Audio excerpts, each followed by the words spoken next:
Let us pray. Dear God, we thank you that tonight we all can come again to study your words and a lot of things relate to how to serve you.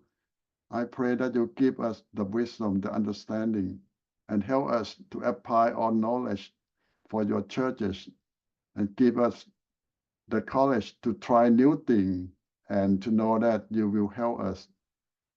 I lift up our students before you. In Jesus' name I pray. Amen.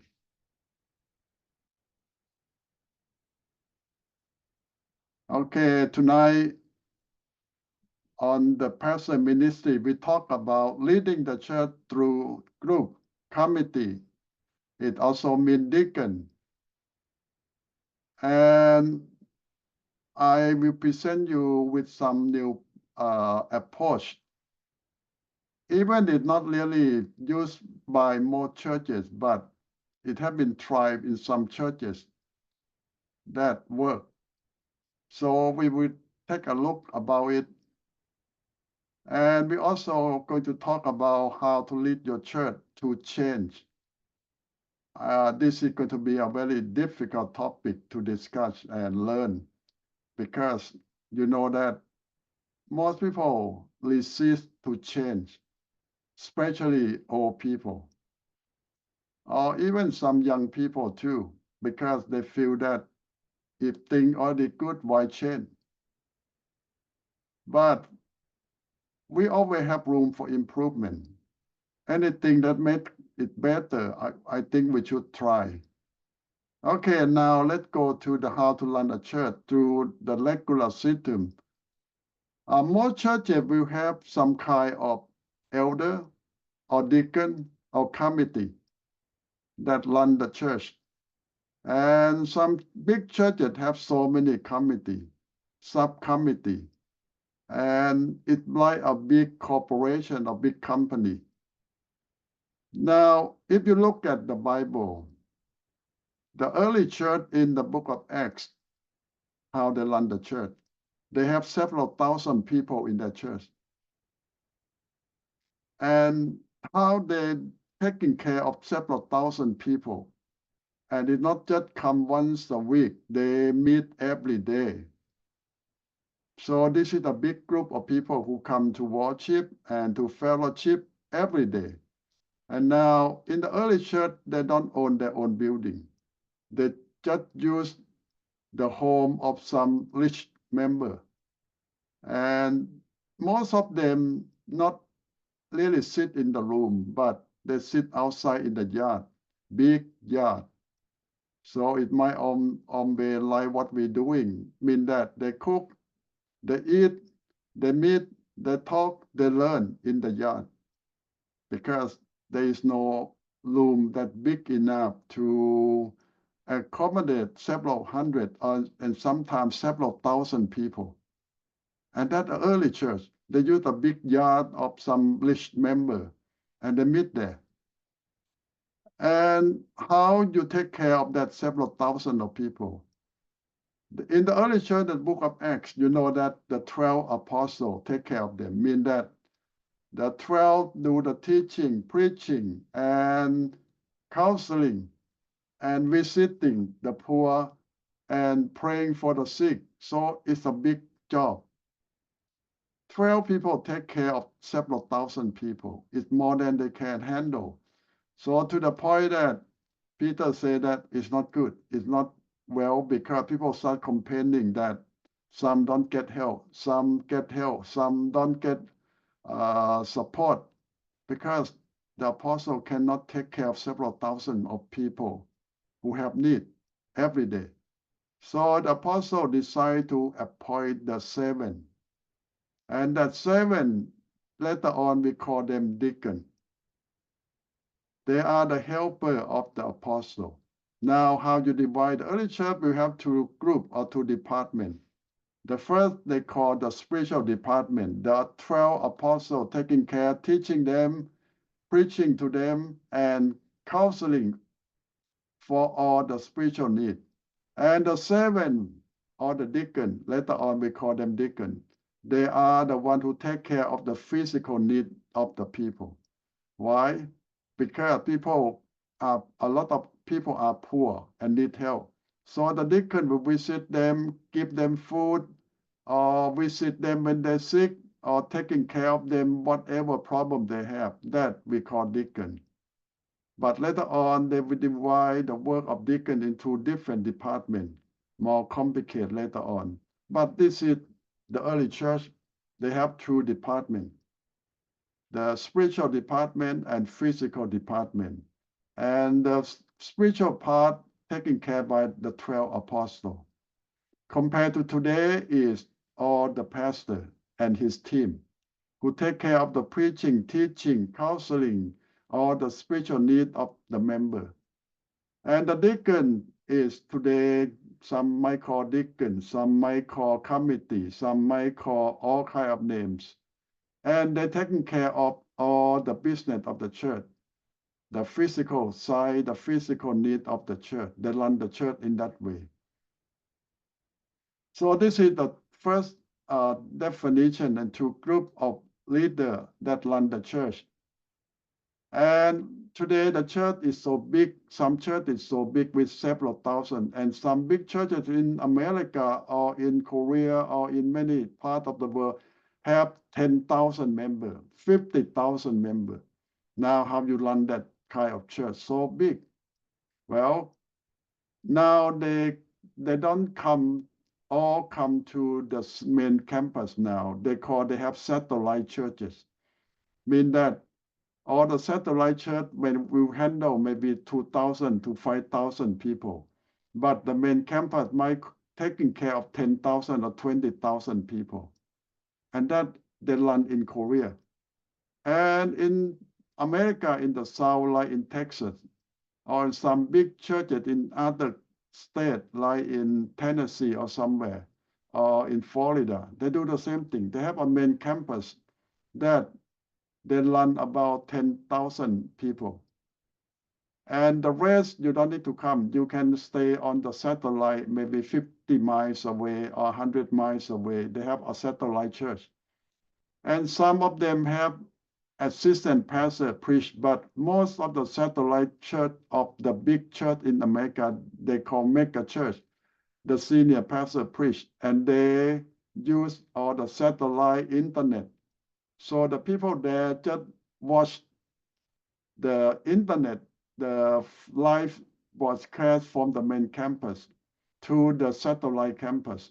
So that 2,000 or 5,000 people, they do their own thinking, but when they have sermon, the senior pastor will preach.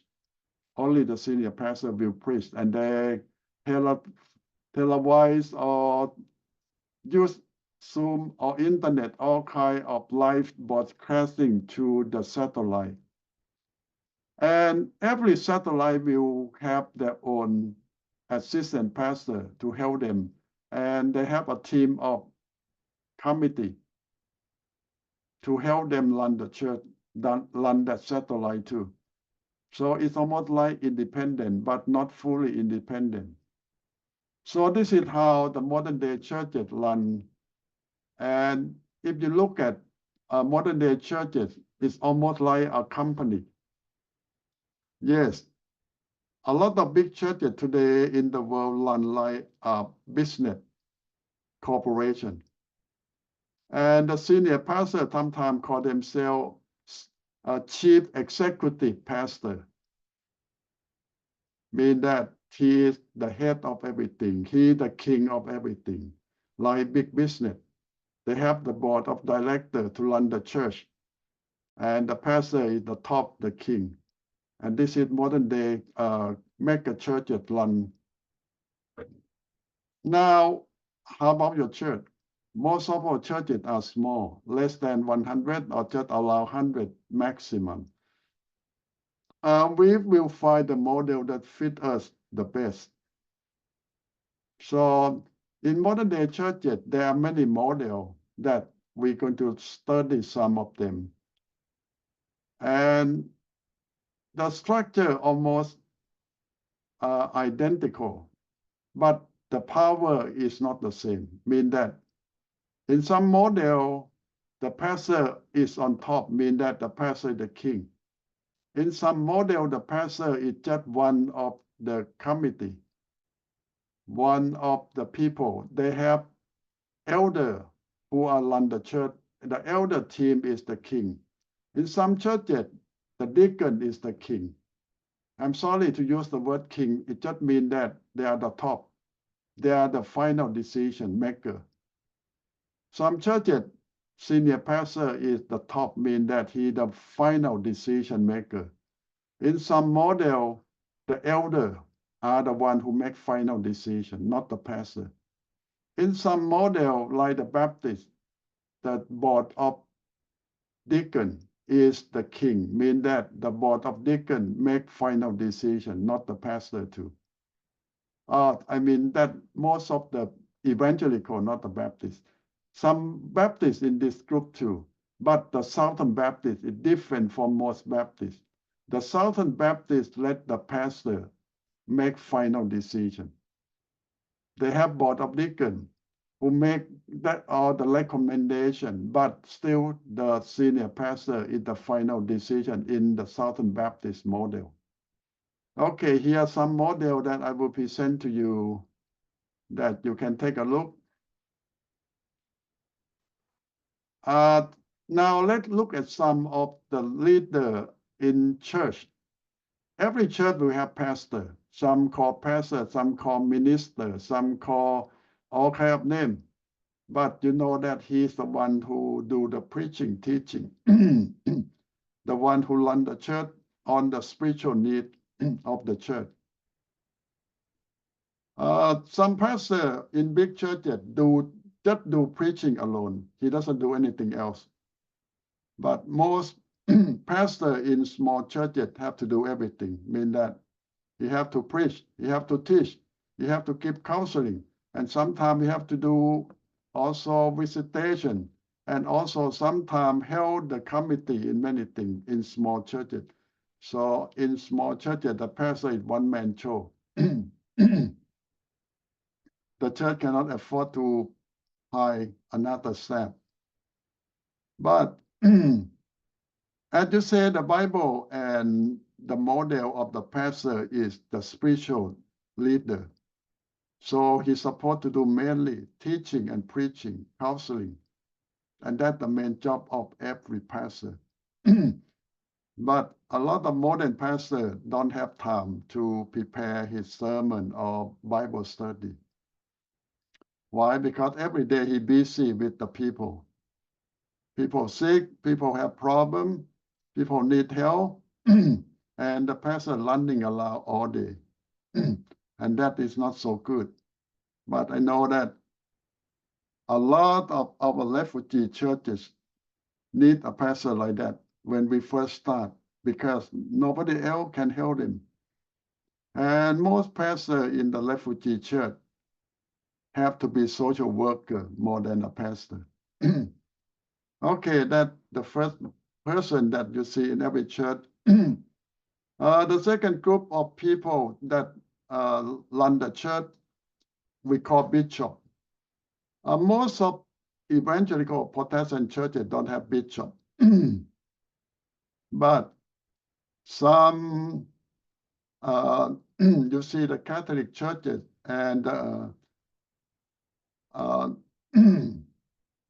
some other conservative will have, even Lutheran will have bishop. Bishop in some denomination is just the senior pastor or the pastor that have been there for so long and get promotion. So anyone who run the church or preach in the church can be called pastor, but a bishop have to be in big church and have been working for so many years, so they become bishop. Okay, now the number 3 we call elder. What the difference between pastor and elder? In most churches, pastor and bishop are ordained minister by law, meaning that they are separate from the regular people. By law, they are compared to priests or monks. They have a different recognition by the government and by the law, by the IRS. But the elder, most of them we call layman. A pastor and bishop, the government call clergy. But elder, deacon, the law, the government call layman. They are leader, but they are not ordained. Most of them. They are leader who get promotion or they have a lot of experience. They help run the church, but most of them are volunteer. Most of them are laymen, mean that regular member who have been in the church for so long, have a lot of knowledge and ability to help run the church. In some model, the elder have more power than the pastor. But in many other model, the elder have equal power as the pastor. And many model, the elder is under the pastor. So you cannot just say that elder always under. No, some model, in some churches, the elder is above the pastor. So it depends on what model you come from and what how your church run. Number 3, we call minister. Well, in your church, if your church big, you have many ministers, but you have one pastor. And that is the model, because minister can be minister of music, minister of education. It's like the government. You see that the government also we call minister in English, minister of education, minister of finance, of all things. And people say why the church use the same name as the government leader. Well, in fact, this is the English language. The model comes from English parliaments. And in the past, all these people are pastors, but they also run the government too. So now you see that why they call a lot of preacher in the English language called minister. Because in the past, the pastor also work for the government. They get paid by the government and they're taking care of a lot of things in the government. So this is why they call them minister. And today in England, they still call all the government leader, leader of the head of department minister. It comes from 500-600 years ago when the pastor worked for the government and run the government. And the word minister is still there. So the church and the government are the same thing in England. And the people who run both are the same group of people. The pastor, the minister are the same group of people. But today, there are two different group of people now. They are a career politician and they have career ordained pastor and minister. They are separate. Now, associate pastor, big churches will have more than one pastor. And the next one have less seniority or authority, we call him associate. And some churches even have assistant. So it depends on how big the church is. Now we go to deacon. Deacon is now it's clear that there are people who run the committee. The deacon, some church have 5, some church have 7, some church have 10, or it depends on how big the church is and what need the church need them to do. So the number, it depends. It can be 1 to 10 or even more. And they can help in different departments, and they are volunteer. They are not paid staff. They are volunteer from the member. Chaplain. Chaplain is another position. In the past, the church appoint chaplain and send them to work in hospital, prison, nursing home, or with the military. The church send them there and call them chaplain. But today, there is a different group of organization, like the hospital themselves ordain their own chaplain, or the prison themselves have their own chaplain. But in fact, it still work this way. The Christian organization will ordain their own chaplain and send to the prison or send to the hospital to work. So that depends on the denomination, not with the government or the hospital themselves, but the organization will ordain and send the chaplain to work in different organizations. And who pay them? Well, they're ordained by the churches and Christian organization, but paid by the prison, the hospital that they work for, because they work full-time over there. But in some position, it's 50-50. But in some position, the organization pay full-time, pay full salary, and the hospital or the prison don't pay anything. So it depends on different agreement. Now, and I say that your church have to pick a model that fit your need the best, but sometimes you did not pick, because if you join with different denomination, they already pick for you. For example, if you join with the Lutheran, they already have the model for you. You have to follow. You join the Presbyterian Church, they tell you how to run the church. You have with American Baptist, they tell you. With the Southern Baptist, they already have the model for you. So you don't need to decide. It's just what denomination that you join. The model is already there for you. You just need to know. And here we talk about Episcopal model. And you see that we have pastor bishop model. They have some elder, some deacon, but nothing. Episcopal, they have authority from top down, mean that the top order everyone under them.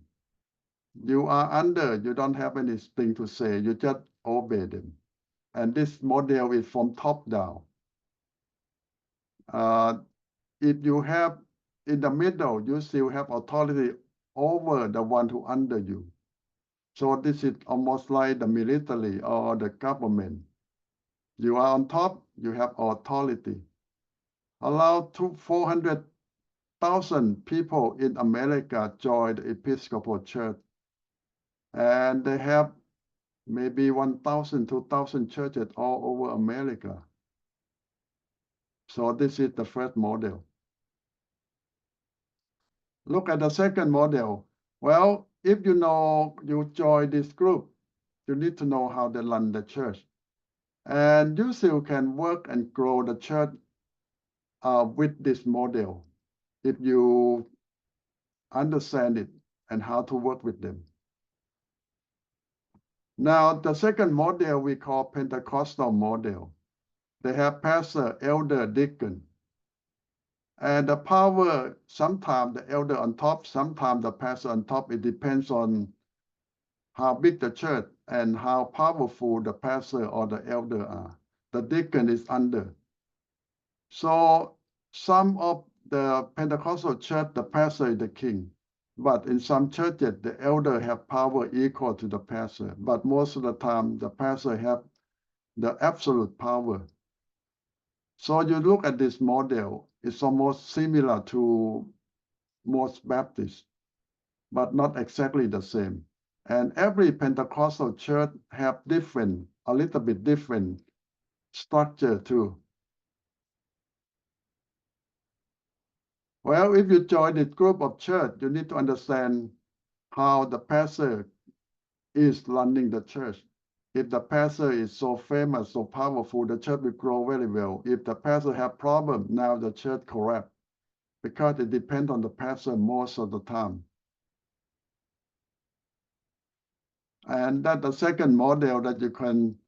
Now the congregational model, this is very popular 200 years ago, but today I don't think it's so popular now.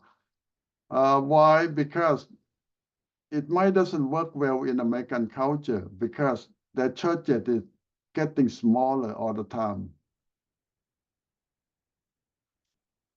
But in the 200 years ago, when Americans start their country, this model worked very well. Why?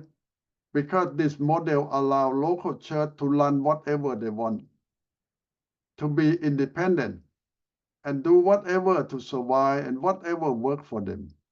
Well, when you have too much freedom, that might be the problem. So after a while, you don't know what you're doing. It's just who have the most power run the church. And they don't care. You can be a member, you can be a pastor, you can be anyone who's rich enough or powerful enough, you run the church. And it becomes his church. And it's no structure. Because when you let someone who don't have any knowledge of the Bible or training to run the church, not long, the church will collapse. But it worked well in the early 200 years ago when Americans just struggling to survive. And it worked, at least for a 50 year or 100 year. But after that, this model collapsed. But in today's society, some people say this model might work in some culture, in some group. That's the third model. So now you see three models now. The Pentecostal, the congregational, and the first one is Episcopal. Now I will come to you and ask you how you think about different model that you think it will fit your need or your church, Episcopal, Pentecostal, or congregational. That's just three first. How you think about them?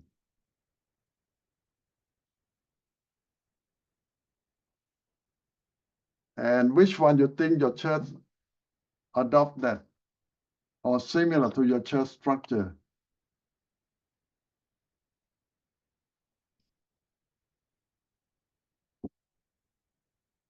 Yeah, Nathan? John, I think most of us, we only know or heard about pastor, elders, deacons, I think. But for me, I always been wondering where is the bishop coming from. So it sounds like bishop is bigger than, has more power than pastors. Well, if you look at the root word of the word bishop, it's from Greek. It just means pastor.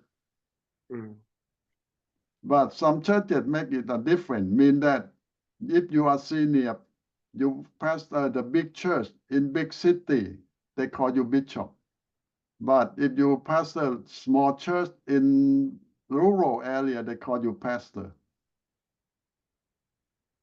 So it really doesn't matter the denomination then. It's up to the congregation to call them. Well, most evangelical don't use the word bishop at all.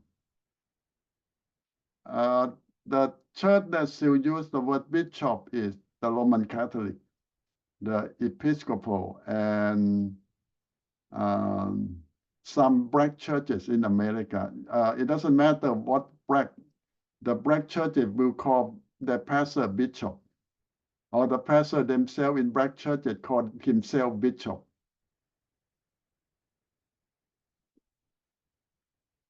Yeah, that's the reason, because there's one African American gentleman. He's known to be bishop, but I didn't ask his background. Okay. In the past, it just means that you are a pastor of a big church in big city.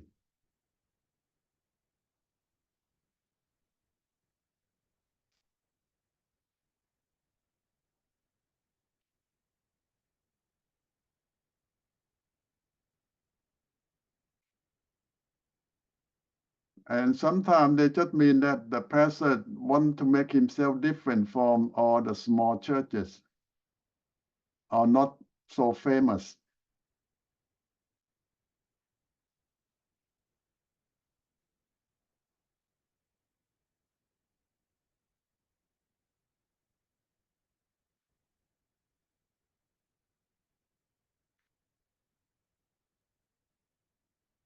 the Catholic will have hierarchy. If you're taking care of the small church in the village, they call you pastor. If you're taking care of big church in big city, they call you bishop. And if you call pastor of giant church in the capital, they call you archbishop. And if you have power a lot, and your country is a big Catholic country, the Pope will invite you to Rome and make you cardinal.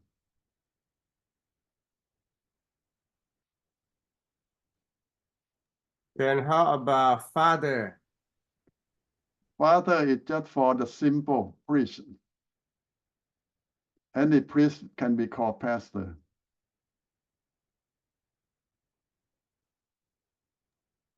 I have question. What about the Vatican? Vatican? Yeah. What is your question? What position the Vatican? I think that's another position, right? Another name? Vatican is a city that Oh, Pope, city. Okay. the capital of the Roman Catholic, and the Pope pastor there that they call Vatican, and that the Pope. Okay.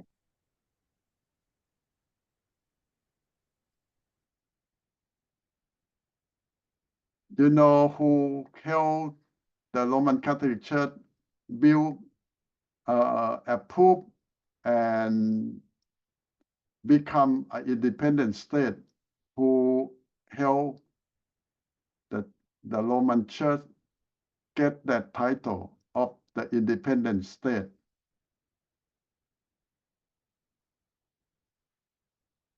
Adolf Hitler. You never imagine that Adolf Hitler get involved.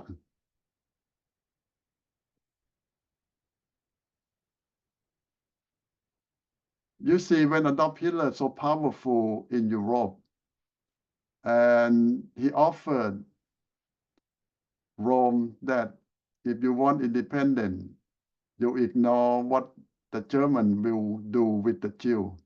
So the Roman Catholic Church quiet when Hitler killed 6 million Jews. And in fact, Rome is part of Italy and cannot be another country independent, but by the work with Hitler and Mussolini, they allow Rome or Vatican to be an independent state or country within Italy itself. And that history, yeah. So Achan know the background and what does the Pope think about where he's sitting in? It's sounds like it's not ordained, but it kind of Hitler kind of help him to get that place, build that place for him. Does Pope agree with Hitler's position, the way he treat people? Well, if you ask the church will say, no, we did not agree with Hitler or his empire. But they both support one another in the sense that at that time, the Roman Catholic Church don't have independent status, independent city or state. And the Italy country will not allow it. But because of Hitler's power, he promised the church that he will support the independent state of Vatican by, well, they say the church have to ignore what Hitler tried to do. So that's not too bad, because people might argue that the church should ignore the state anyway. Let the state do whatever they want. It's not the church business. But from another humanity or conscience, they say that we cannot ignore when Hitler killed 6 million Jews. We need to speak up.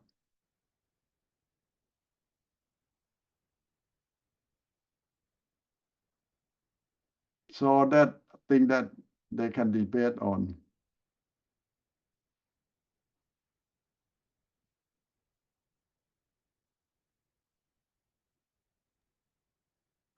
I think some scholar say that maybe the Catholic be the Antichrist because they Well, can unite it to different beliefs. Well, it might be far in the future. It might not be modern day Catholic Church. But you see that Satan can use anyone or anything for his purpose. And a lot of scholars believe that in the future, Antichrist and Satan will use the church in Rome to be his,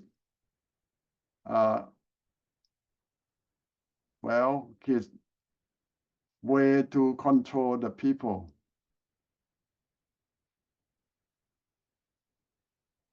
Because that position have a lot of power.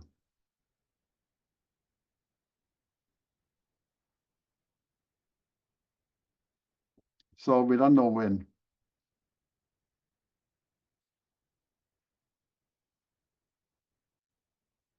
So when you look at the three models, which one that you think your church using now?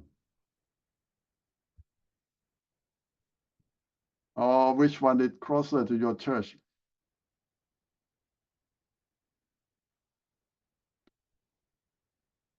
The Lutheran one, the Episcopal one, or the Pentecostal one?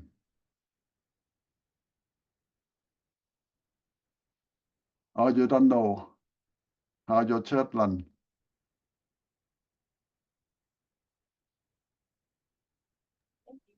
I think the Baptists they run by I'm not sure which one, but most people I see, I think the pastor be the leader for everything. Mm. And I have some friend in Alliance Church, like the CMA, like the elder control the pastor. Mm. Okay. Yeah, you might guess that the Baptist is similar to the Pentecostal model.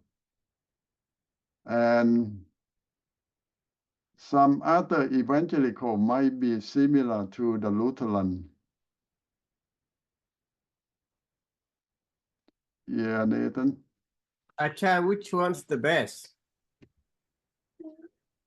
Well, I think it depends on your need and your situation, your culture too, a lot of things.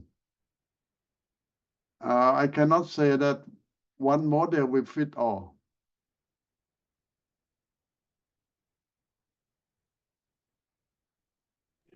I think for me, I think I would like to have like almost like Pentecostal one, but at the end, pastor and the elders can have to make decision, discuss, and have agreement to make decision. I seen it sometime. If the elders they have the more power than pastor, they can kick the pastor out easily. They can overrule the pastor easily, or the pastor have too much power. He said, I'm the king. Like or not, I'm the king.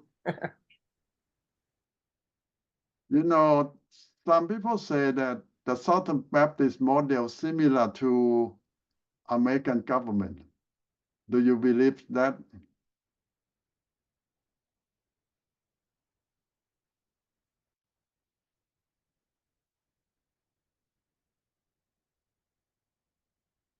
Well, it's not exactly that way, because in America we have president, we have Congress, we have Supreme Court, but in any church you don't have that three branches. I think the good part of the Baptist is that the power is not centralized. Mm. in a way, it keep the church humble. But Catholic, the power is centralized. It's central within Pope. If the Pope happen to be bad, it can be very bad. It's misleading. But in the Baptist, the power is not centralized, so that keep them calm, keep them humble. But at the same time, I think the church doesn't, you know how today I read about the what did I read today? Have to do with the light that give light, the light that give life, that we are not to put under the table but put on the light stand. In the same way, I'm thinking that like Christian, I know that we go into the politics again, but in a way we have to be a conscious, be light of the country to guiding the country in a way that the more lining up with our belief. Of course, you know, that's like Ajahn Swang said, choose the, what's that called, evil, less evil. But that's a fact of life. As long as Christ is not running the president, as long as Christ is not one of the person that run to be president, we always have to pick lesser evil. That's how it is in this world. But nevertheless, like I said, we have to shine, we put the light on the stand. They all might not be correct, but at least we get close to as we human can, that God allow it to be. Because government does, whoever will put in the power, it does depend on God's power, and a lot of time God does give our share right to exercise. Well, the Bible says accept all authority, respect them, you like it or not, because no government or authority be there without God's approval. Yes, Ajahn Swang said it's true, but we have opportunity to help shape the government, especially in this country.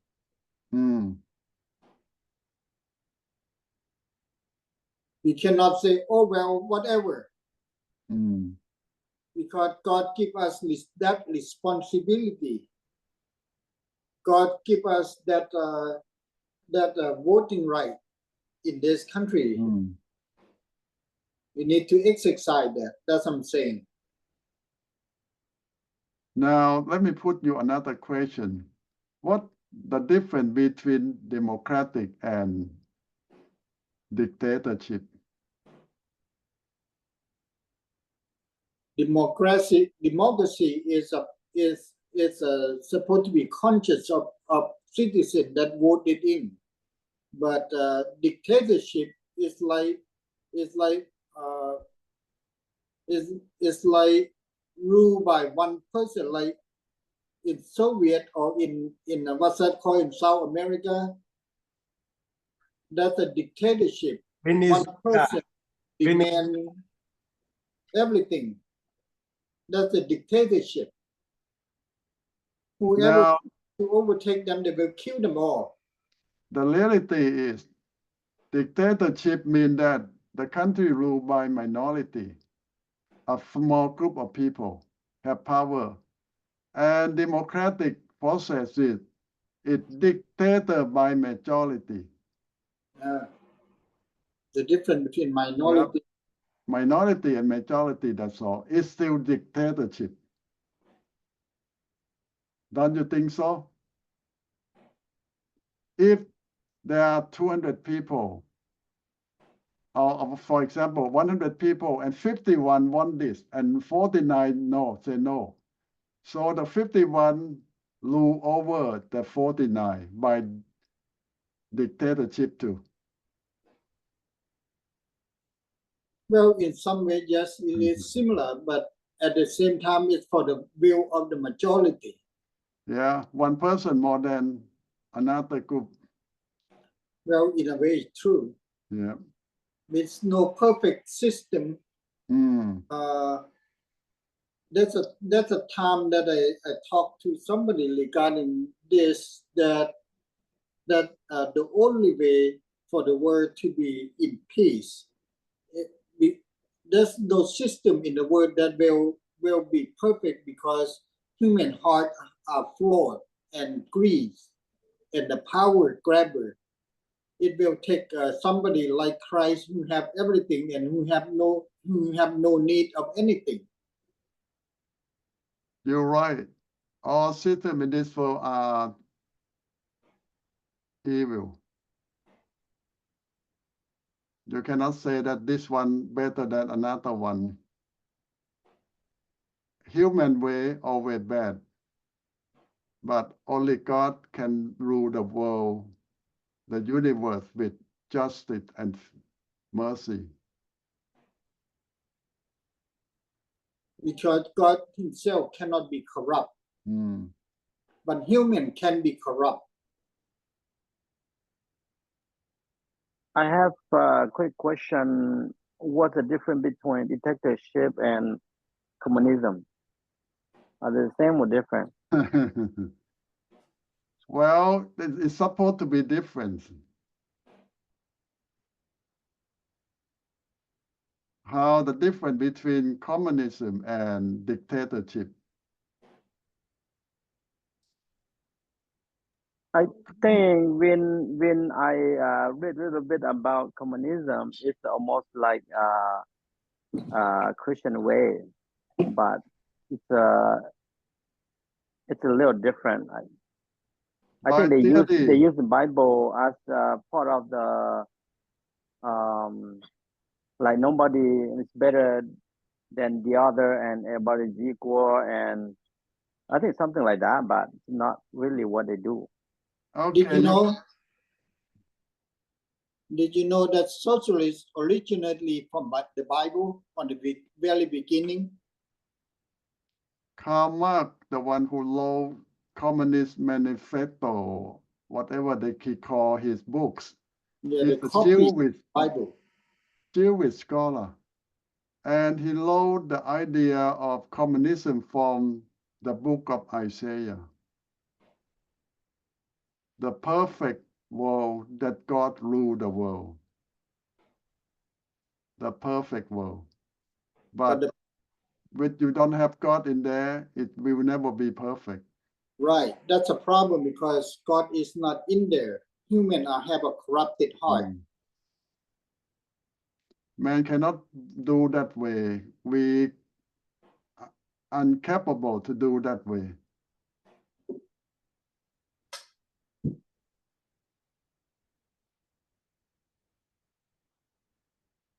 When Jesus come to rule the world 1,000 years, you might say that, oh, communism, perfect time. Yep. It take Christ to make the communist work. Other than that, it's impossible. It's worse than capitalism. It's worse than social capitalism. We have to think about this. This is one time I talked to my son. My son Christian, he's a graduate from university. He studied about his major in I forgot the major, but anyway, political science. And he sort of leaned towards socialist. And I asked him one simple thing. I said, which one is better, by looking at simple measure by how many people die, escape from socialist to capitalism, and how people die from escape from capitalism to socialism? Compare those two numbers, then we know which one is better than the other.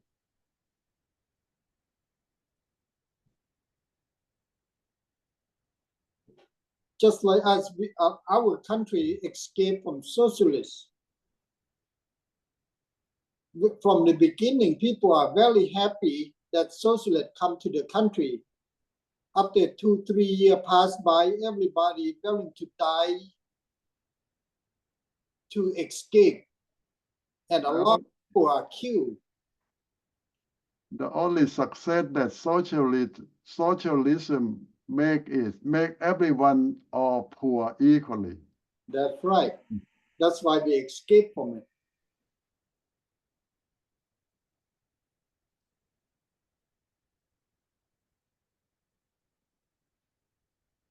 Well, when people don't have food to eat, you already fell.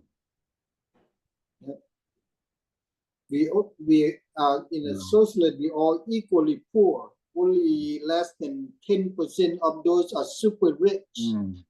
Look at North Korea or Russian or Venezuela, right? They destroy the country. Okay, Nathan. Chris took my word. I'm just saying that equally poor, but not all of them. The leaders are rich.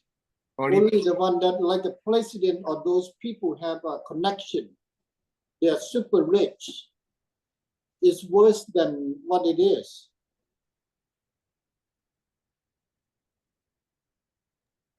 I think in socialism, the leader, the owner of the country.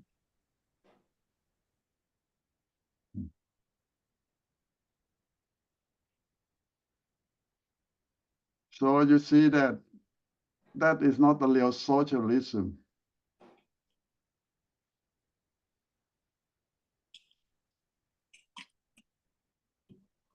Socialist in theory, it sounds wonderful. But in practical, it's very bad. That's why people love socialism in the capitalism, because in theory it sounds great. Yeah, instead, every country try it and fail.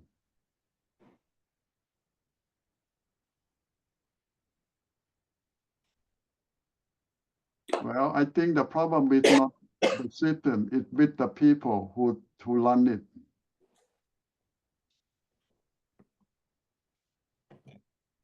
That's why, Ajahn, wherever socialists go, they go to the youngster, they go to the school, they go to the university. That's where it starts, because those new generation think that they know better, they can make it work. Well, they're still young, they're just idealistic. Right. They don't know the real practical science.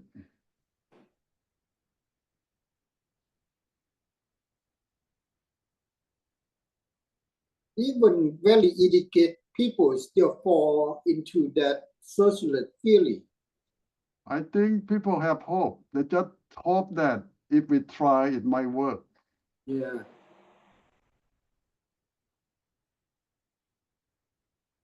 But the problem is the power fall into a very few people, and then whoever try to take the country back, they all get killed.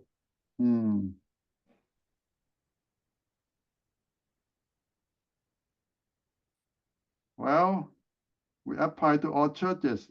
It's the same thing will happen to. And tonight we try to find the model that works well with the church.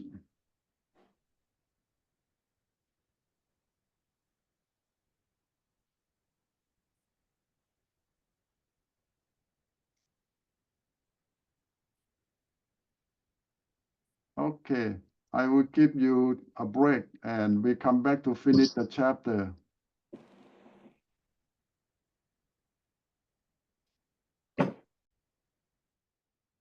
Thank you. Okay. You're welcome. A lot of your friends need to study by recording.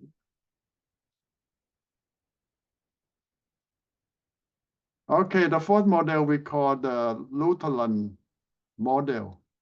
And we say that this model will run with pastor, council of peasant, or board of elder.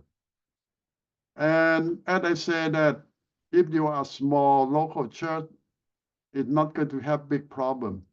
You can decide a lot of things yourself. But when you have conflict between pastor and the board of elder, in the Lutheran way, the board of elder have more power. You as pastor, you just have to obey, listen to them. And it's not final yet, because in the Lutheran model, your local church is just part of the big organization. They have headquarters. They have the leader over there who make final decision on hiring a pastor or filing a pastor. And a lot of money that the headquarters send to the local church to help run the local church and control the local church. So the final say in every major decision still come from headquarters. They have headquarters who decide to fire the pastor and replace the pastor and send money, send budget, approve everything. So the local church in this model have very small authority. Headquarters is the one who make final say for almost everything in the Lutheran model. It might work in some small churches who cannot support themselves. You cannot survive by yourself, and you need a big help from your headquarters. So you need this model because they send money, they send pastor, they send all what you need. You just like a branch of a big company. And they help you to survive because they want that branch in this city to show their presence or what to represent them. They don't care how big you are. They don't care how you're going to survive or how much money you raise. They want that brand in the city, so they will keep you survive. So this is the main, the headquarter decision. So if you're in that situation, this model might work well for you. They provide you facility, they provide you money, and they keep you going. And they don't care how many people you have, as long as you represent that brand in this city. So this is the model that might be good for some of you. How about the Baptist one? And I say that when we call Baptist, in America, you have to know most Baptists use this model, but the Southern Baptist is different. Mean that in the majority of Baptists in America, there are more than 100 groups of Baptists call themselves Baptists, all kinds of Baptists. And the word Baptist is very general since the Reformation time. For what that means?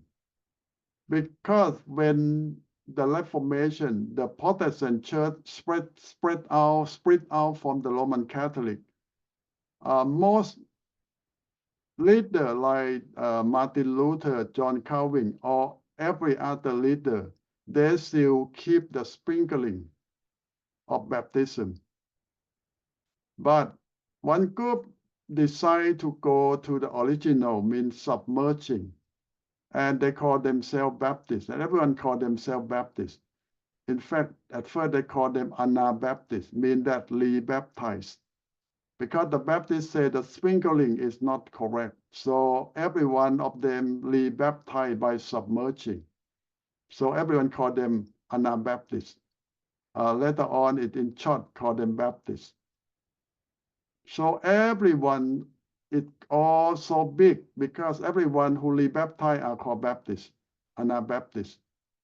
So their faith, their theology might be all differences.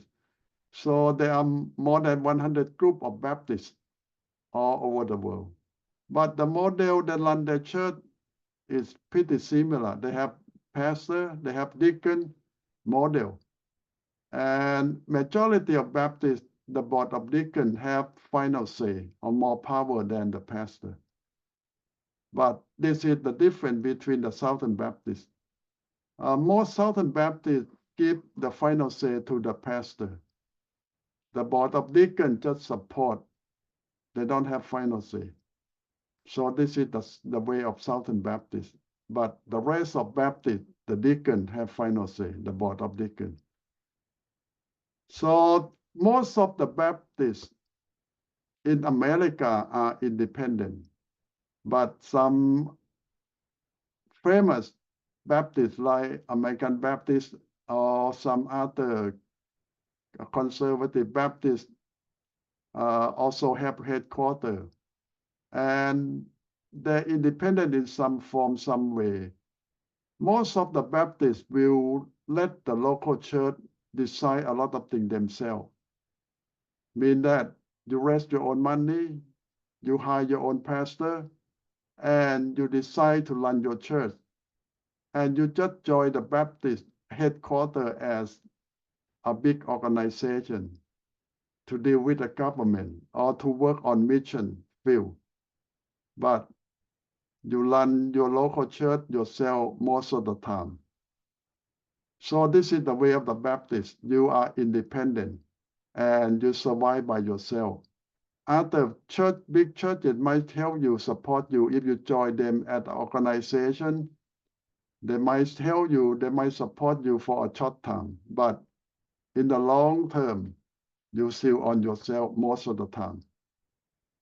But some big Baptists, like American Baptists, might try to take the way of the Lutheran or Methodist, mean that they support local church in some way. So they part owner of the local church in some form. So different Baptists run differently in many ways. So the Baptist model is local independent. That's the main thing.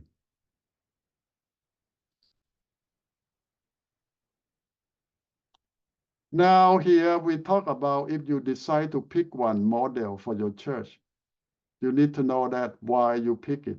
And it will work well with your culture, with your goal, with your people or not. You want all the independent by yourself, you need to support yourself. But if you to keep your independent to the headquarters, they tell you what to do, to hire a pastor, where to meet, and how to run your church. You give them your authority. You give them what they want, and then they support you financially and many other things. So if you think that model will work with you, you choose that model.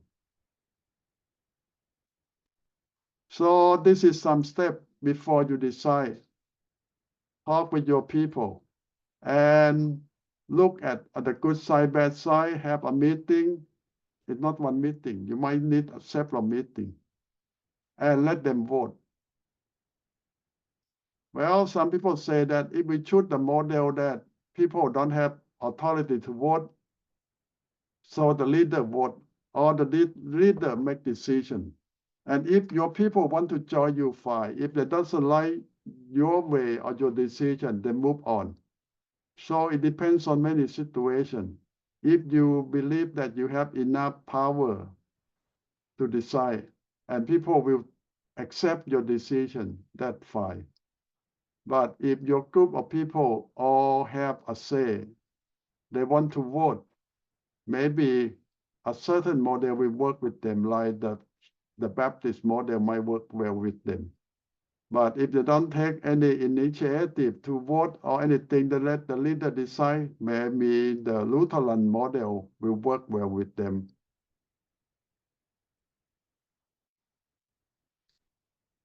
Well, here we have talked more about the importance of decision and organization. And for the future of your church, it a lot depends on the model you decide that your church will run. And it also depends on your culture or your faith and what denomination that you start with. And here more about big churches, but it's not much about us because most of us are small churches. They just say big churches, you don't think just about yourself, you think about mission. help support small group and other small churches. And the last point of this chapter, we talk about how to lead your church to change. You see that change come all the time. And when we are not ready, we have big problem. And this is some advice when you're facing change, what can you do to prepare yourself or your church? The first thing is no change is perfectly execute. Execute means that when change come, problem will come too. You cannot say that we plan very well, our change is perfect. No change is perfect. All changes will bring problem, will bring disaster in some form. And you will lose something in every change, and you might gain something in the process too. So when change comes, you can expect losing some, getting some, or lose more or get more. It's not the same anymore. When change comes, you need to prepare. Second thing is communication is the key. When you quiet, now big problem, gossip and rumor, misinformation come up. So always keep the communication open. Let people know all the time. Let them know all the detail. Don't keep quiet, but talk, discuss, meet. Everyone carry 2 buckets. So what that means? A bucket of water and a bucket of gasoline. One full of change, another put it out. So what that means? In the way saying that there will have people who support you and people who want to be against you all the time. It's just which one bigger. When change comes, there will always 2 groups of people, one support, one against. It's just which one bigger. And that you have to prepare. You cannot get rid of both groups. They will pop up right away. Think ahead means that you can plan and can think and can prepare, because a lot of things is beyond you. And if you're not prepared well enough, you cannot stand all the changes. It will destroy you and your church. And number 5, they remind you it's not easy. Don't think that change is easy. It's very difficult. And number 6, they call ripple effect, mean that a lot of things will come later on, mean that like you go to look at the ocean, the first wave come and then the second one will follow. So the ripple will not stop in one time. It comes after that several months or after that several years. The effect still there. So prepare. When change starts, minority tend to have a majority voice. So what that means? A few people have more power than the big group of people in every churches. It is very normal. And people will feel that, well, why a few people make decisions for the change? Well, because majority do nothing. It's always start with a few people. Now it's just how they convince majority to go along with them. And another side that the 2 bucket theory always works. One have gasoline, one have water. One going to support, one going to stop. Now they say lead differently with different people. Well, they say that when you talk with it, discuss with different group of people, they need different idea. They need different way to deal with them. Or you cannot have one meeting for every group of people. You might need small meeting with different group of people. So because they have different need, different understanding, different expectation. And they say that you think that the change is just little thing, small thing, but it can have a big impact on your church. For example, some church just change the way they sing. They say that from now on, we don't sing gospel music now a big problem. Or now we don't sing hymn. Or now we don't use drum. Or now we don't use piano. It's a big, you might think it's just a little thing, but big impact to the church.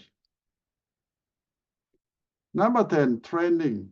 Besides, we are challenging. Training means that before you change, you prepare people. You have class. You have a section that people come to meet and learning new things. Prepare for the change. It will help soften the impact of resistance. And when you try it on, some people might change their mind because they say it's not that bad. It sounds good. Now they might change their mind on the process of learning, training for the changes. But more churches never prepare for the changes this much. Prepare people for the changes, training them for the new thing. Well, if you have planned ahead of time, you might think this will help a lot. So this 10 advice about change that will come to your church, to your people. You might start small and train people, have good communication, many meetings, and prepare for all the support and against. If you prepare well, it will make your change more easier and happier. But all changes will bring problems, like it or not. So this is something we're going to discuss, how your church can change with success.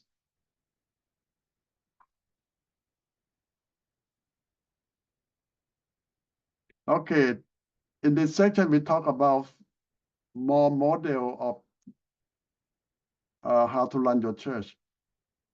And we sum up that not one size fits all.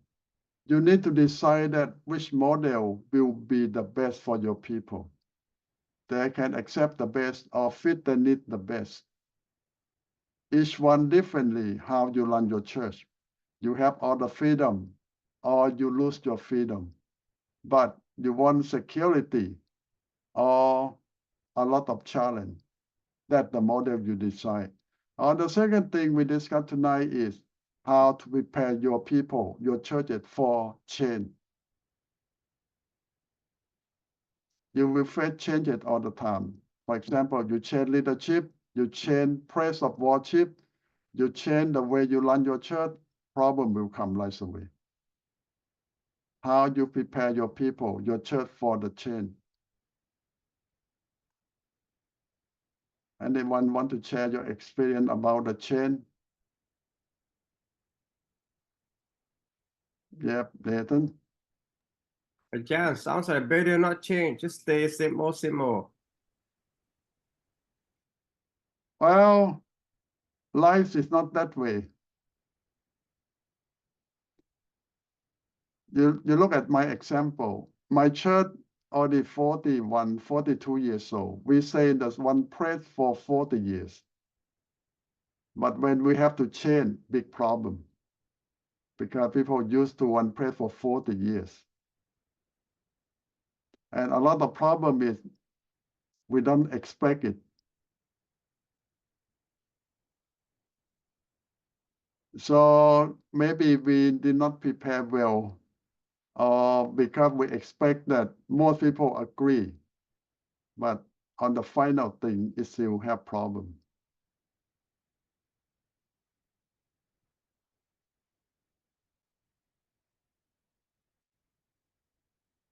And sometimes you don't expect this thing will happen, it will happen. The theory of two buckets always work, mean that one bucket is gasoline, one bucket is water.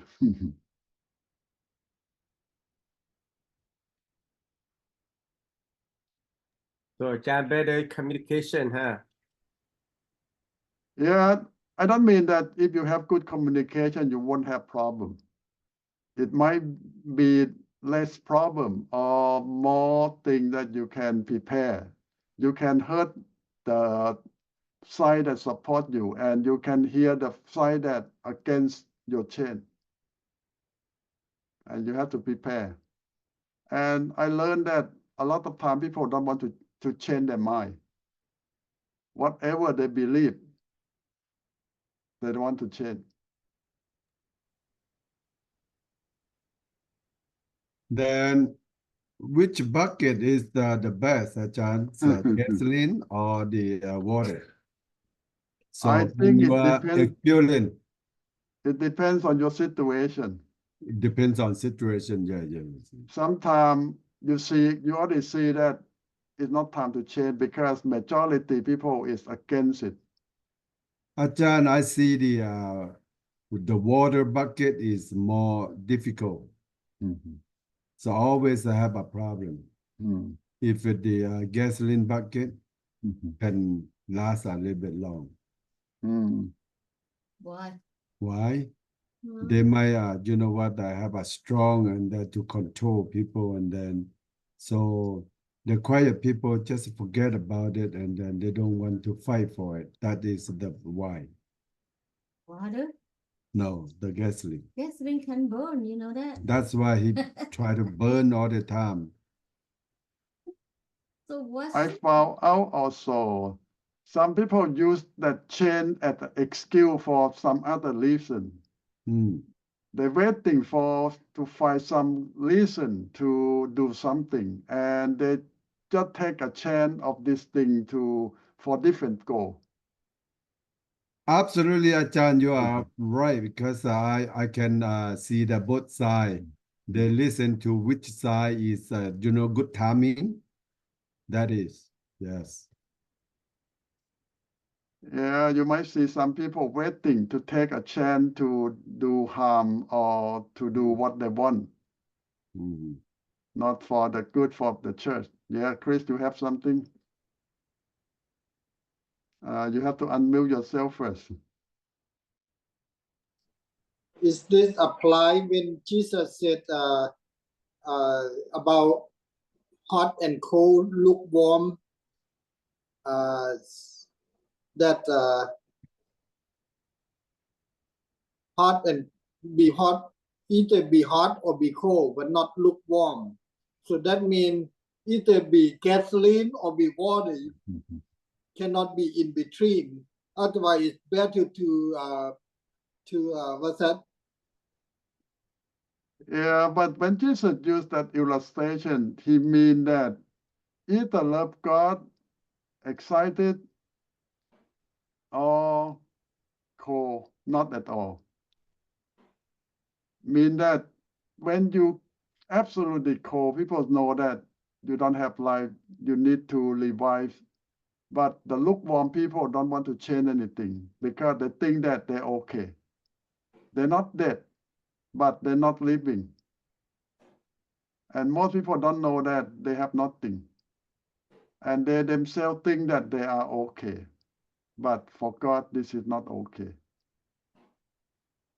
But when you call, you know that you have problem. So it does associate with this theory.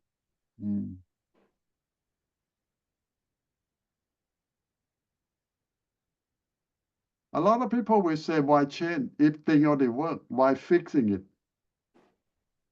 They say, if nothing broken, why you have to fix it?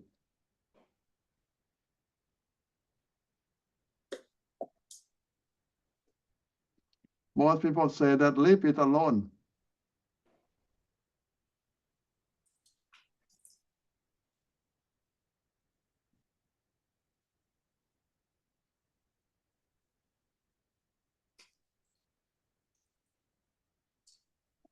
And I found out that some people use the occasion for different purpose.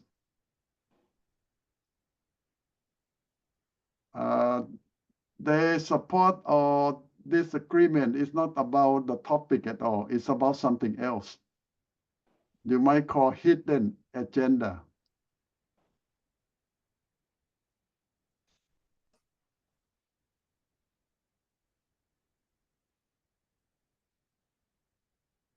Don't we all have a hidden agenda, Ajahn? We Oh, all I found out a lot of people have hidden agenda.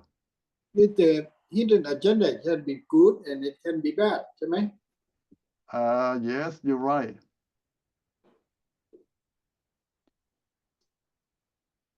And a lot of people have personal grudge and waiting for the timing.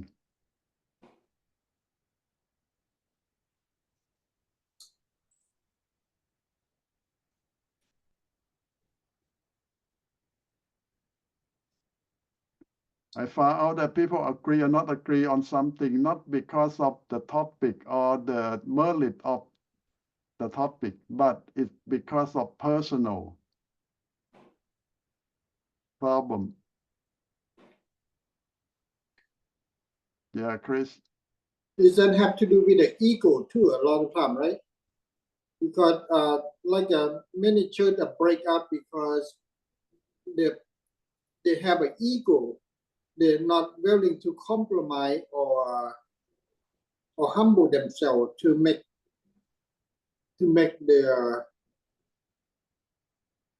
it right. I don't know how to say that.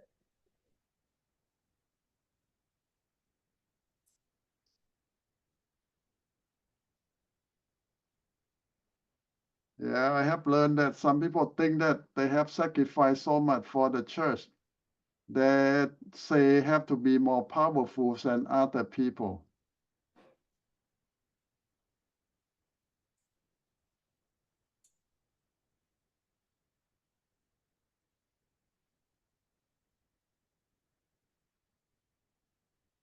And one other thing I found out that most people get used to a certain thing and they don't want to change after many years. As I always joke that why the old American pastors love King James Bible. The only main reason is they don't want to relearn a new version. They already memorize all the King James version.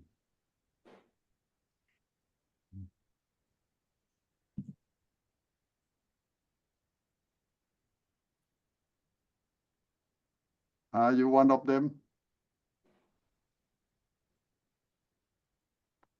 No. Well, I don't mean real King James. I mean that the old main version, if you know very well by heart. And now a new main version come out, you won't support it. Not because it's bad, but because you don't want to relearn a new version.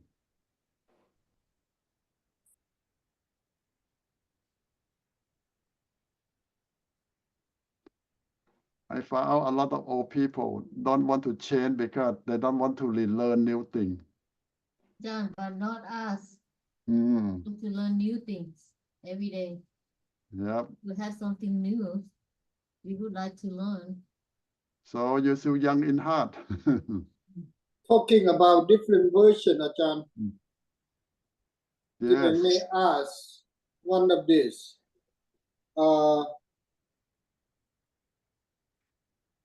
If I can ask, it's different subject, but it have to do with different version and it speak differently. It explain differently. And somebody called me up today and asked me to explain this word. And see the version of the NLT said, glory to him in the church and in Christ Jesus through all generation forever and ever. Amen. But in King James, it said, where's the King James?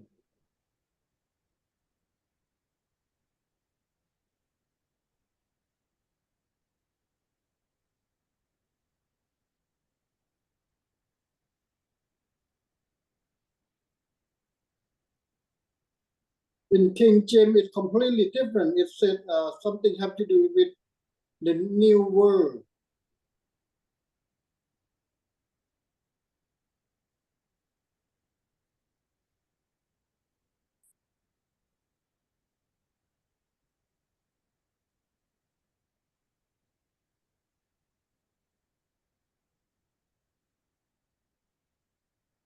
For some reason I cannot pull up in King James.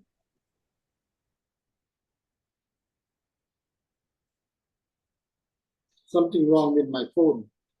Okay. Well, you can come back again when you found them. Okay. Any of you have anything to present about the pastor ministry? Any one of you interview the pastor?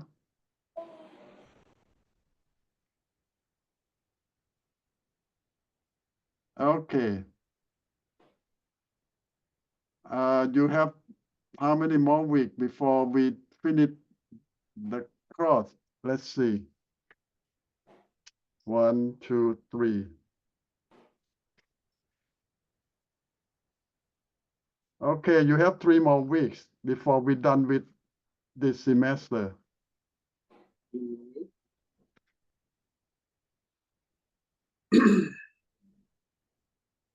The last day of this semester is going to be November 22nd.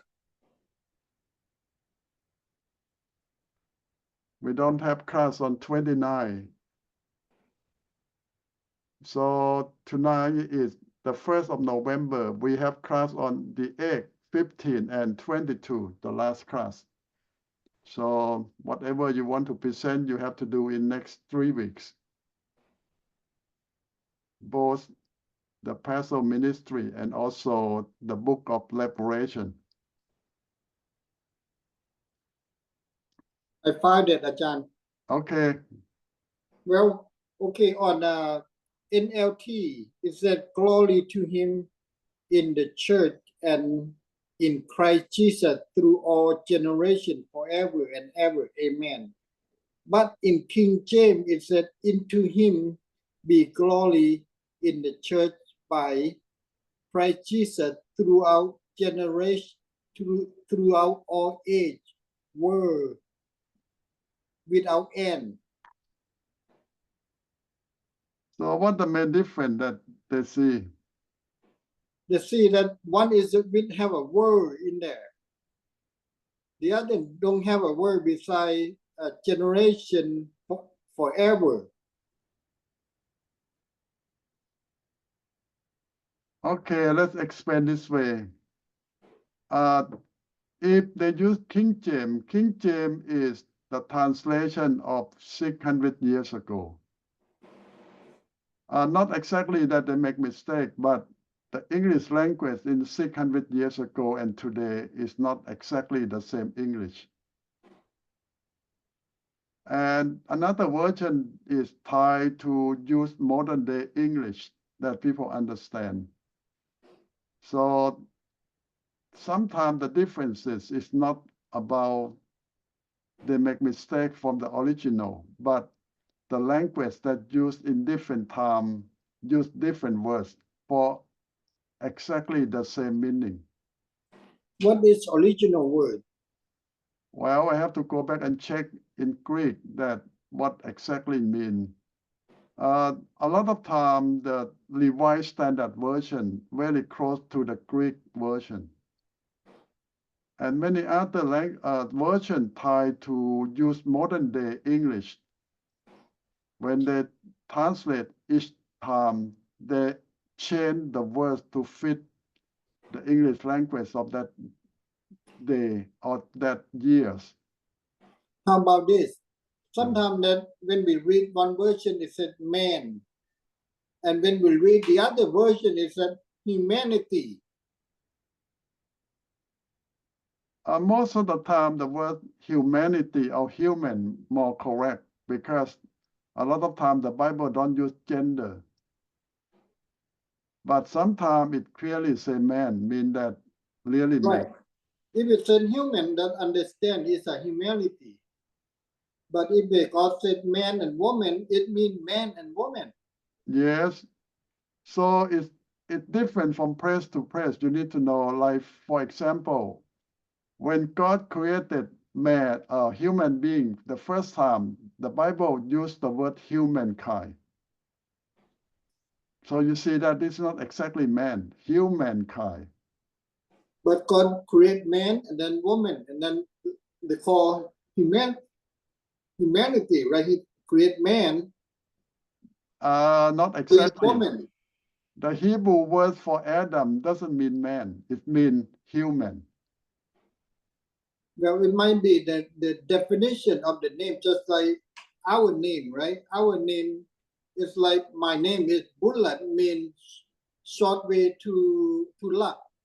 But that doesn't mean that I'm short way to luck. Okay.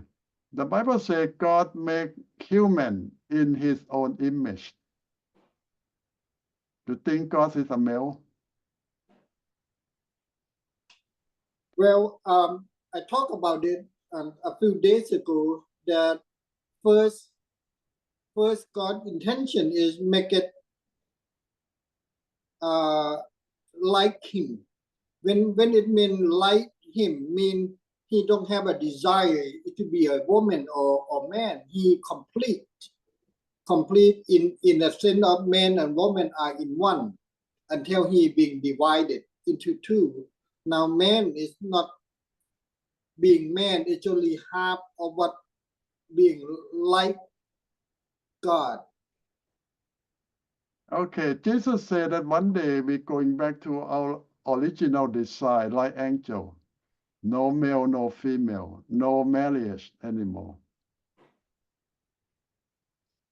That's the original design.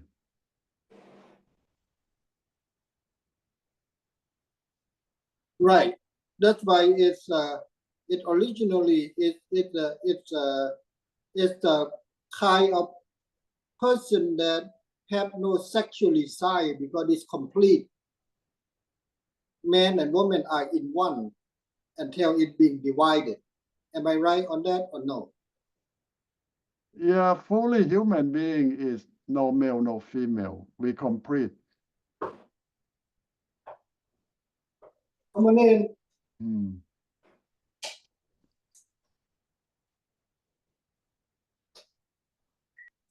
Okay, when you compare different Bible version, we cannot absolutely say this version bad, this version the best. Each version have good point and weak point.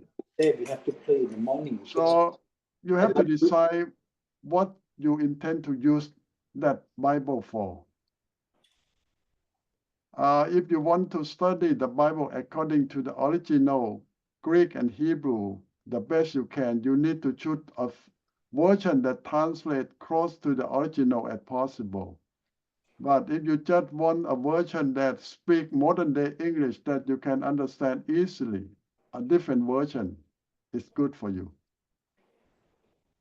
So it depends on why you're going to use that version for. If you're going to give away to non-believer, you certainly need a version for non-believer. Can understand easily.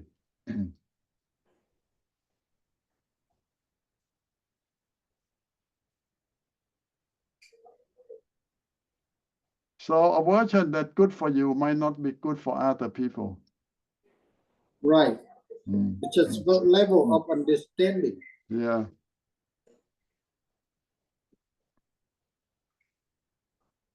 And most standard English version is okay, except the Jehovah's Witness or the Mormon or those groups. They change the intention of the Bible. Yeah, Chris. Other one that is this I read somewhere, but don't remember where it is. It said that God created us to be second to Him, and the other one that it's the same word when I read it become like a light angel. What is it? We create us like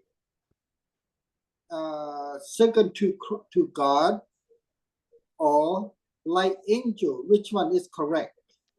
The book of Hebrew say that God make man a little bit lower than angel now. Right, that lower than angel.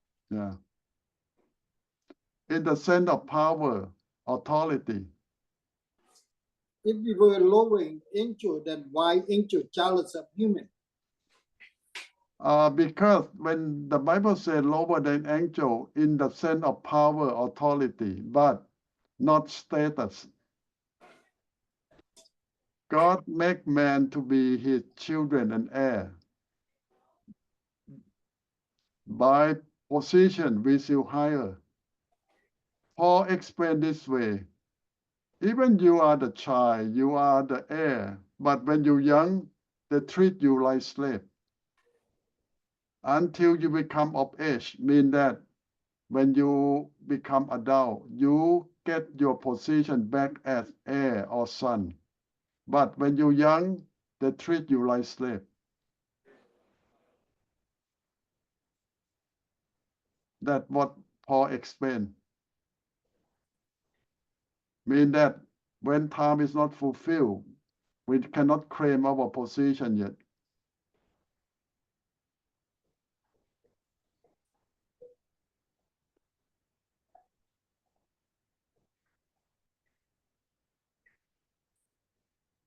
So there is time of everything.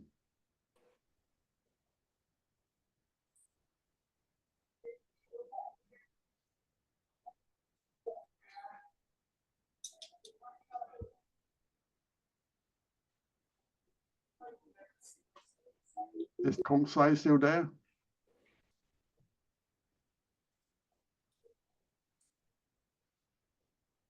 Okay.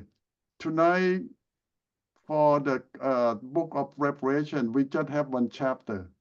If you don't present anything, we might finish in 1 hour. So you decide. If you don't present anything, the book of Revelation, just one chapter, chapter 20, and then we finish in 1 hour.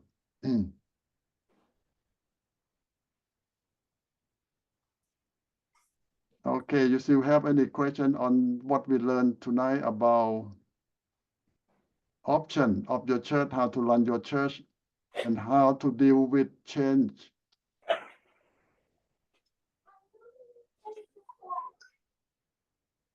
Yeah, Chris.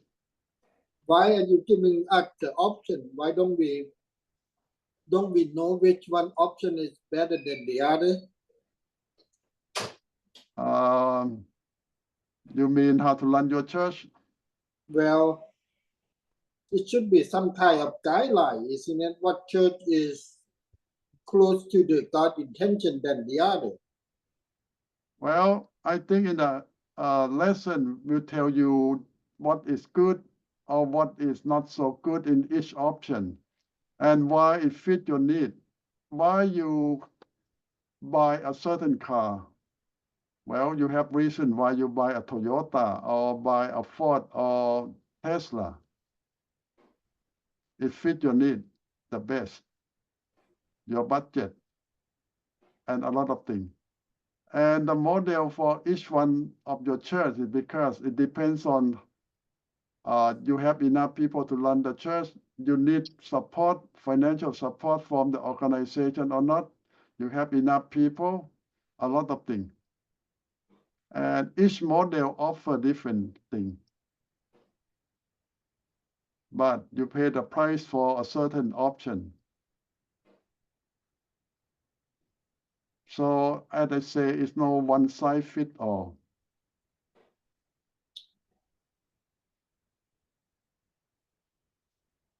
So you need to know what you think the most important thing, freedom or money. I mean support.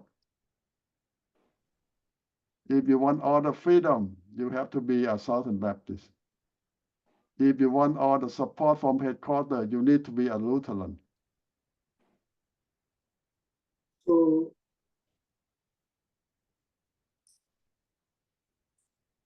otherwise, freedom that means more responsibility and have to do the harder work. Yep. So it's not every group ready for that. And more support mean and have no right to kind of give up the sovereign right Yeah, to- some group don't care as long as you give them money, support, facility, and they don't care about anything else.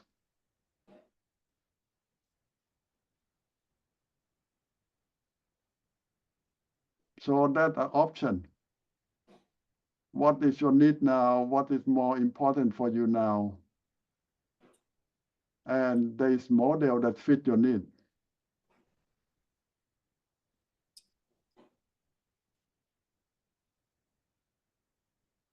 Or you never realize about that or the option. I asked one guy, why you buy Toyota? I say, he don't know, all my parents, all my friends buy Toyota, so I buy Toyota too.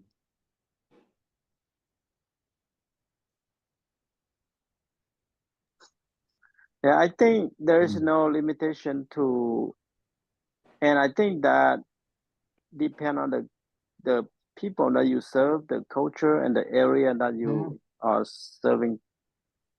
Yeah, I think you can adapt to the way that work for the people. So I like the SBC, the Southern Baptist way, like autonomy church, but at the same time, if we need support, then that the downside. Yeah. Oh, Chris. This is what we're talking about. Like yesterday, we're talking about what we're talking about. Yes, last week or yesterday regarding live by faith. And now here we are talking about church. We're not talking about what the God wants us to do, but what is right for us. So it's completely different thinking. The thinking of believing God will what is it that more faithful to what God wants, not what it works for us. It's completely upside down each other. This is kind of conflict, the way of teaching.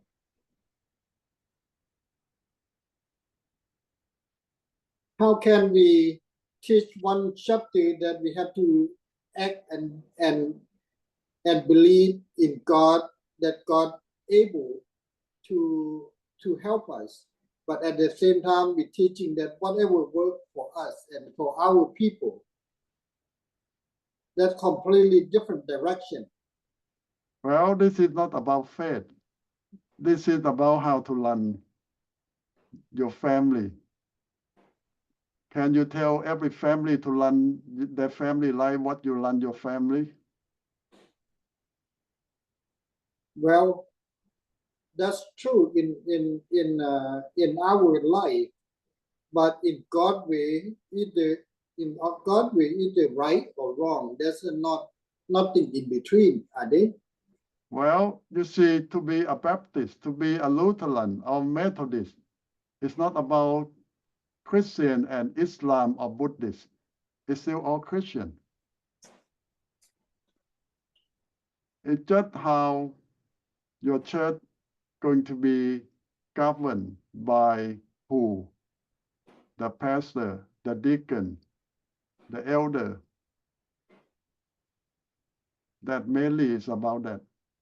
So are you saying that all these churches are right with God, the way the church run, the way the church believe?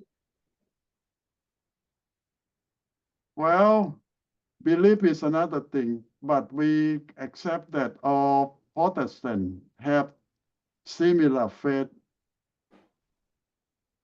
and it just emphasizes on different things. But basically, they have the same faith, mean that saved by grace alone, by believing in Jesus. So we accept that the basic important faith that we all need to have. But how to run each church, I think we cannot tell that this is the best one and everyone have to be this way. It's just like telling people that you cannot do your family that way.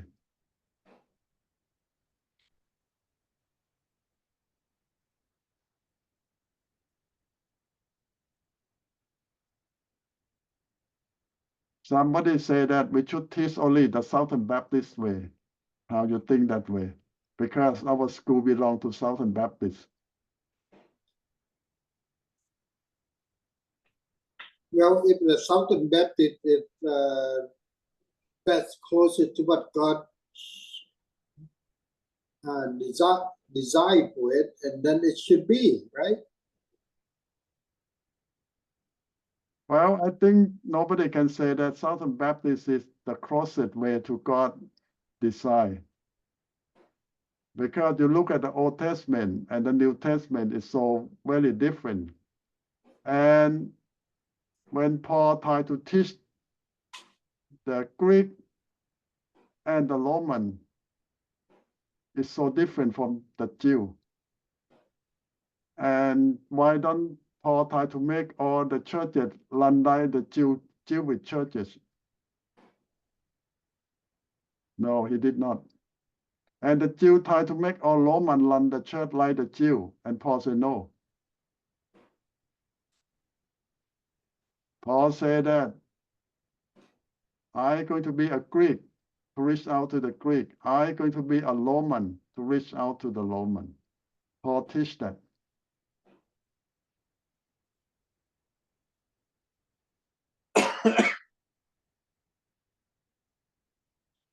The But Roman both don't need to still be. stand in the same ground in terms of message of God, even though he's changing the tactic. Yep, you're right. That's the whole thing.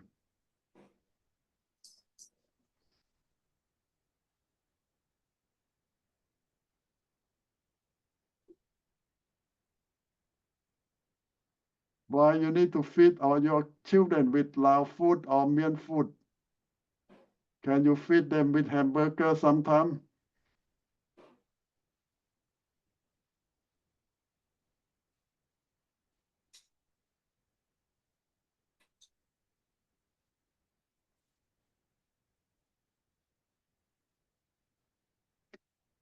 So a lot of things is not about faith or salvation.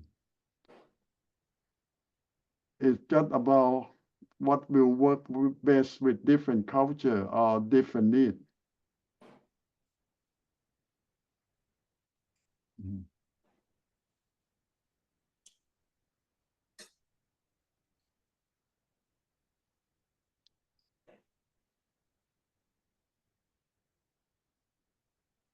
The early church, we have big problem with the Jewish Christian because they want everyone to be like Jewish Christian. They demand that.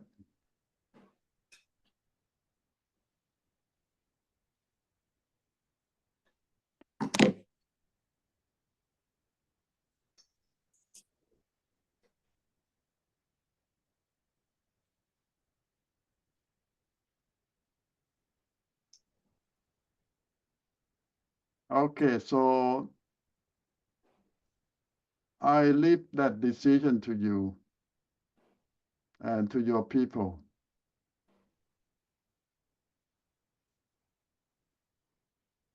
There always some better way, but it's still you need to decide that how your church going to survive or grow at this time. We did not offer you the Roman Catholic way or the Orthodox way or some other way. This is all the Protestant way.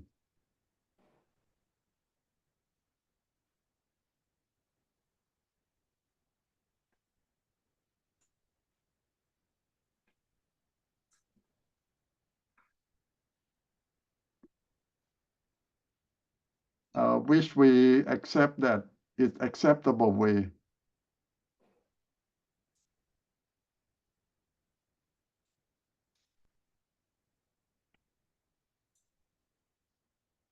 Okay, you have any other question before we take a break?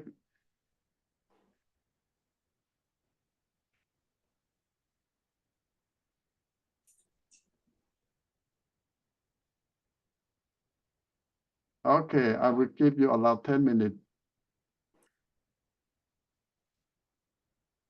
And I will shut down about 5 minutes, okay?